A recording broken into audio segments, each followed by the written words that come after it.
అండి, అందరికీ నమస్కారం. కిరణ్స్ కిచెన్కి స్వాగతం. ఈరోజు మనం ఉసిరికాయ ఒరుగులు తయారు చేసుకుంటున్నామండి. ఇది చాలా ఈజీగా తయారు చేసుకోవచ్చు. ఇవి అలా తయారు చేసి పెట్టుకొని మనం డబ్బాలో పెట్టుకుంటే రోజుకు 2 మనం తినచ్చు. పిల్లలకి తినిపిస్తే సి విటమిన్ బాగా డెవలప్ అవుతుందండి. ప్రయాణాలప్పుడు కూడా కొంతమందికి ప్రయాణం బస్సు పడదు, కారు బస్సు అవేవి పడనప్పుడు ఇది నోట్లో పెట్టుకొని ప్రయాణం చేస్తే మీకు వామిటింగ్ సెన్సేషన్ ఉండదండి. అది ఎలా తయారు చేయాలో చూద్దాం. ముందుగా నేను ఇక్కడ ఒక 20 కాయలు తీసుకొని బాగా కడిగి తడి లేకుండా తుడిచేసుకొని మైక్రోవేవ్లో పెట్టేసుకొని ఒక 2 మినిట్స్ ఉడికిస్తున్నానండి. మైక్రోవేవ్లో లేని వాళ్ళు మామూలు మనం ఇడ్లీ పెట్టుకుంటాం కదా, ఇడ్లీ స్టాండ్లో పెట్టేసి ఒక 2 to 3 మినిట్స్ బాయిల్ చేస్తే సరిపోతుందండి. ఆవిరి మీద ఉడికించడం అంతే. మెత్తగా అయిపోయి తీసుకోవడం ఈజీగా ఉంటుంది, ఎక్కువ రోజులు నిలవ ఉంటాయి అన్నమాట. ఇదే మైక్రోవేవ్ ఉంటే మైక్రోవేవ్లో 2 మినిట్స్ చాలండి. పెట్టేస్తే చూసారా చక్కగా అలా గింజ వచ్చేసి ఉడికిపోతాయి, మెత్తగా అయిపోతాయి. మెత్తగా ఉడిపోయి అలా మనం ఇలా నొక్కంగానే ఉడొచ్చేస్తుందండి చక్కగా. అలా ఆ లెవెల్కి ఉడకంగానే తీసేసి చక్కగా నొక్కి తీసి పెట్టేసేసుకొని చిన్న చిన్న ముక్కలుగా చేసి ఎండలో ఆరపోసుకోవాలండి. చిన్న చిన్న ముక్కలు అయితేనే త్వరగా ఎండిపోతాయి. బాగా అలా ఎండిపోతే మనకి ఎక్కువ రోజులు నిల్వ ఉంటాయి అన్నమాట. అలా అన్నిటినీ అలా దబ్బలు దబ్బలుగా వాటి మీద గీతలు ఉంటాయి కదా, ఆ గీతలకు సరిపడా చక్కగా కట్ చేసేసి అన్నీ రెడీగా పెట్టుకోండి.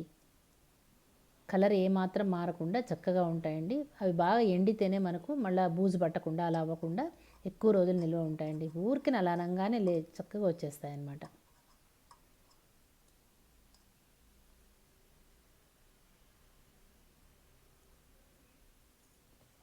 అలా అయిన వాటిని రెడీ చేసి అన్నీ పక్కన పెట్టేసుకొని మనం తీసుకున్న 20 కాయలకి 100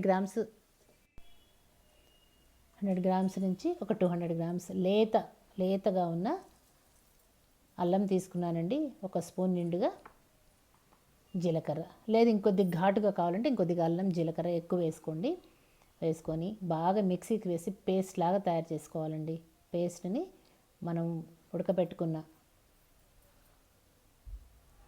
ఉసిరికాయల్లో వేసేసుకొని ఒక స్పూన్ పింక్ హిమాలయన్ సాల్ట్ వాడుతున్నానండి. మీరు ఇంకా కొద్దిగా ఉప్పు కావాలనుకున్న వాళ్ళు కొద్దిగా ఉప్పు ఎక్కువ వేసుకోండి. ఇలా 2 నిమ్మకాయలు కూడా రసం తీసి పెట్టుకొని వేసేసి బాగా కలిపేసుకోండి. బాగా ఈ పేస్ట్ నిమ్మరసం అంతా అన్నిటికీ పట్టేలాగా బాగా కలిపేసుకోండి.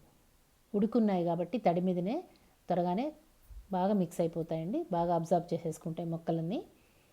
వాటిని చక్కగా 2-3 రోజుల పాటు ఎండలో ఆరపోసుకోవాలండి. మన ఎండాకాలం అయితే 1 రోజు 2 రోజులకు బాగా ఎండి ఒరుగులు అయిపోతాయి. ఇది చలికాలం కదా, మనకి ఈ సీజన్లోనే దొరుకుతాయి కాబట్టి 2-3 రోజులు. మేము బెంగళూరులో ఉంటాం. బెంగళూరులో మాకు ఎండ తక్కువ కాబట్టి నాకు 3 రోజులు పట్టిందండి. మనకు బాగా ఎండ ఉన్న చోటైతే ఒక 2 రోజులకు బాగా ఎండిపోతాయి అన్నమాట. ఒక 2 రోజులకు మీకు డిఫరెన్స్ తెలుస్తూ ఉంటుంది వేసే కొద్దీ. బాగా వాటన్నిటికీ పట్టేసి మనం వేసుకున్న అల్లం పేస్ట్, ఉప్పు, నిమ్మరసాన్ని బాగా పట్టి టేస్టీగా ఉప్పుగా పుల్లగా ఘాటుగా తయారవుతాయండి. చూడండి 2వ రోజుకే కొద్దిగా ఎండాయి. కొత్తగా మన ఛానల్ ఎవరన్నా చూస్తుంటే సబ్స్క్రైబ్ చేసుకోండి, లైక్ చేయండి, షేర్ చేయండి. పక్కనే ఉన్న బెల్ ఐకాన్ క్లిక్ చేస్తే నేను కొత్త వీడియో పెట్టంగానే మీకు నోటిఫికేషన్స్ వస్తాయండి. 3వ రోజుకి బాగా ఎండి ఉరుగులు అయిపోయినాయండి. ఈ స్టేజ్లో తీసి పెట్టేసుకొని రోజుకు 2 ముక్కలు ఉప్పుగా పుల్లగా ఉంటాయి కాబట్టి పిల్లలు కూడా ఇష్టంగానే తింటారండి. రోజుకు 2 ముక్కలు తినిపించండి. చెప్పాను కదా, ప్రయాణాల్లో కూడా ఉపయోగపడతాయి అన్నమాట. వామిటింగ్ సెన్సేషన్ అలా ఉంటే ఇది దగ్గర పెట్టుకొని తింటూ ట్రావెల్ చేయొచ్చు. జుట్టు బాగా పెరుగుతుందండి. సి విటమిన్ డెవలప్ అవుతుంది కాబట్టి మీకు చలికి తట్టుకునే శక్తి వస్తుందన్నమాట. దాన్ని తయారు చేసుకొని వాడుకోండి. ప్లీజ్ లైక్ చేయండి, షేర్ చేయండి, సబ్స్క్రైబ్ చేసుకోండి. Thank you.